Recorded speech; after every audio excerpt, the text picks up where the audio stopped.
Hey there, I just posted the video on making this hand plane, more of a traditional style one. And if you haven't seen that video, I'll have a link in the description. Now, this is something I thought of not too long ago. I never really thought about making a hand plane before, but I started looking at these old traditional style hand planes and I was thinking, well, okay, that's easy. I kind of want to try that out because, the benefit about making a hand plane yourself is you can make it any length you want.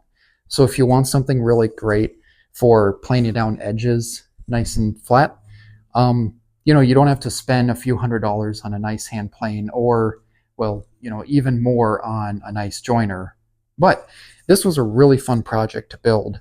Something a little odd I did with this that I think is worth pointing out is, so I got a handle on the front and not the back. And most traditional hand planes that I saw anyway, there were smaller ones with no handles, or the larger ones would be flat up front and then they had a handle in the back. And I wanted to build a handle like this on the lathe. I thought that would be cool. And after I built this, I realized it's actually far more comfortable in the front, kind of like a knob you would have on another hand plane like this right here. So you can see the similarity there.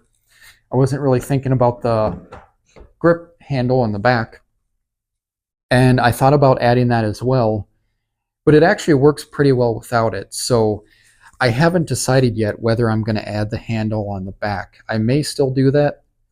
Doesn't seem entirely necessary though. But anyway, I am kind of surprised by how well it works, although I do need to still work on my sharpening skills. Something I pointed out in the video that I changed is I lowered the angle for the blade. I had it up higher and it seemed like it kept stuttering, which maybe the blade wasn't sharp enough, but it seemed like it just didn't have the proper angle, at least with the blade I have here, to get nice shavings. And after I lowered it here, it worked so much better. So just something to keep in mind. I think I'm actually going to build more hand planes too. I have a couple ideas in my head. Haven't decided which I'm going to try, but I have an easier approach to make this that I'm thinking about, because this, well, it's just a lot of chisel work to hog out the middle, and it's not that difficult, and it's not that hard to do if your chisels are sharp. But I have an idea for one that wouldn't require hand tools, or at least chisels. So yeah, thinking about that for a future project, but I'm curious what you think about this, if you'll try making something like this, or problems or things you like about it. Let me know in the comments.